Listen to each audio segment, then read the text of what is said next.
Halo, selamat malam. Anda masih menyaksikan CNN Indonesia Prime News bersama saya, Diana Valencia. Dua polisi luka-luka akibat bentrok dengan mahasiswa yang memperingati Hari Kemerdekaan Papua di Makassar. Lebih 400 polisi dibantu personel TNI masih berjaga mengamankan situasi yang kondusif. Seorang polisi dan seorang warga yang berusaha melerai tawuran di kolong tol Tanah Merdeka Jalan Kalibaru Barat, Kalibaru, Cilincing, Jakarta Utara disiram air keras oleh pelaku tawuran.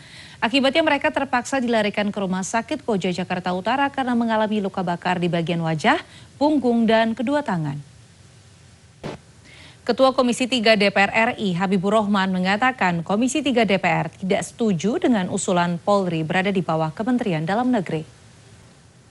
Menko Bidang Pemberdayaan Masyarakat Muhaimin Iskandar menyebut anggaran makan bergizi gratis masih dalam tahap simulasi. Ia juga mengatakan pelaksanaan makan bergizi gratis saat ini masih dalam tahap simulasi sebelum dijalankan pada Januari tahun depan. Presiden Prabowo Subianto sudah memastikan anggaran untuk satu porsi makan bergizi gratis adalah Rp10.000. Namun Bupati Karawang, Jawa Barat menilai anggaran itu masih kurang dari standar kelayakan. Soal hal ini, Bupati Karawang akan meminta bantuan pengusaha setempat untuk membantu suplai minuman dan buah-buahan guna mencukupi menu makanan gratis yang sehat dan bergizi. Pengajuan tambahan anggaran dari 7 kementerian koordinator disepakati oleh Banggar DPR RI. Kesepakatan tersebut dicapai dalam rapat 7 Menko Kabinet Merah Putih dengan Badan Anggaran DPR pada Senin pagi. Badan Pusat Statistik mencatat indeks harga konsumen mengalami kenaikan inflasi pada November 2024 dibandingkan Oktober 2024. Bawang merah dan tomat jadi penyumbang terbesar inflasi ini. Wacana pemerintahan menaikkan PPN sebesar 12% yang rencananya akan dilaksanakan pada awal tahun 2025 menuai pro kontra. Dewan Koperasi Indonesia meminta kepada pemerintah agar masa reuni akbar Persaudaraan Alumni atau PA212 kembali menggelar aksi reuni di kawasan Silang Monas, Jakarta Pusat pada Senin pagi. Masa aksi sudah hadir di kawasan Monas sejak pagi dini hari, sementara itu sejumlah ex-petinggi FPI seperti Rizik Syihab menyampaikan pidatonya untuk menutup aksi yang berlangsung damai ini. Siswa SDN Mayakan di Subang, Jawa Barat harus berbasah-basahan saat mengikuti hari pertama ujian akhir semester. Sekolah terpaksa menggunakan ruangan yang digenangi air banjir karena ruang lainnya sudah terisi siswa.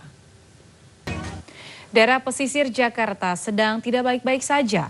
Penurunan permukaan tanah, kenaikan permukaan laut, dan banjirop menjadi masalah besar bagi warga yang tinggal di kawasan pesisir Jakarta. Untuk menanggulangi luapan air, pemerintah daerah dan pusat telah membangun sejumlah tanggul raksasa atau giant seawall. Namun apakah tanggul cukup untuk menjadi solusi? Pemerintah Provinsi DKI Jakarta mulai memindahkan warga yang tinggal di kolong jembatan dan kolong tol Jalan Inspeksi Kanal Barat Jelambar ke rumah susun Rawabuaya, Jakarta Barat. Keluarga yang dipindahkan ke rusun ini tak perlu membayar biaya sewa untuk 6 bulan pertama. Tim pemenangan pasangan calon gubernur dan wakil gubernur Jawa Timur nomor urut 3, Tri Risma hari ini Zahrul Azhar Asumta menyampaikan temuan anomali dalam Pilkada Jatim 2024. Salah satunya adalah jumlah pemilih di tempat pemungutan suara yang mencapai lebih dari 90% hingga 100% daftar pemilih tetap. Sekjen DPP PDI Perjuangan Hasto Kristianto terus-menerus menyindir Presiden ke-7 Joko Widodo dan keluarganya yang berupaya menenggelamkan Partai Besutan Megawati Soekarno Putri. Presiden Prabowo Subianto mengapresiasi kinerja para menteri Kabinet Merah Putih selama dirinya melakukan lawatan ke luar negeri. Canda Prabowo saat melihat kekompakan kabinet tersebut dikarenakan retret di Magelang beberapa saat lalu setelah dilantik menjadi presiden. Hujan deras disertai angin kencang terjadi di sebagian wilayah Jakarta pada Senin siang. Di Kemayoran, Jakarta Pusat, seorang penghuni rumah toko luka parah karena tertimpa reruntuhan pohon kapuk raksasa yang ambruk. Sementara itu di kawasan Lapangan Banteng, satu mobil yang tengah menepi rusak tertimpa pohon tumbang. Sang pengemudi berhasil menyelamatkan diri meski sempat terjebak di dalam kendaraannya. Beralih ke mancanegara, setidaknya ada 4 orang tewas dalam serangan Israel di dekat Jenin di tepi barat pada Minggu. Sementara itu pasukan Israel terus melakukan pemboman di seluruh wilayah jalur Gaza hingga menewaskan sedikitnya 15 warga Palestina.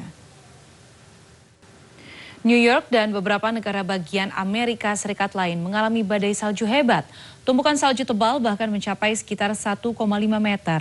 Sementara di Yunani, badai Bora menerjang hingga meninggalkan kerusakan parah. Musim Natal di Meksiko resmi dimulai dengan ditandai acara parade tahunan yang spesial. Tak mau kalah, parade jelang Natal dengan tema karakter Disney juga diselenggarakan di Chili. Klub kasta kedua Liga Inggris, Oxford United, resmi melepas gelandang Marcelino Ferdinand guna membela timnas Indonesia dalam perhelatan Piala AFF 2024. Liverpool semakin menambah derita Manchester City usai memenangkan duel di Anfield dengan skor 2-0. The Reds kini semakin menjauh di puncak klasemen dengan keunggulan 9 poin dari Arsenal yang ada di posisi kedua. Dan informasi ini sekaligus menutup Prime News malam hari ini. Saya Diana Valencia pamit, selamat malam dan sampai jumpa.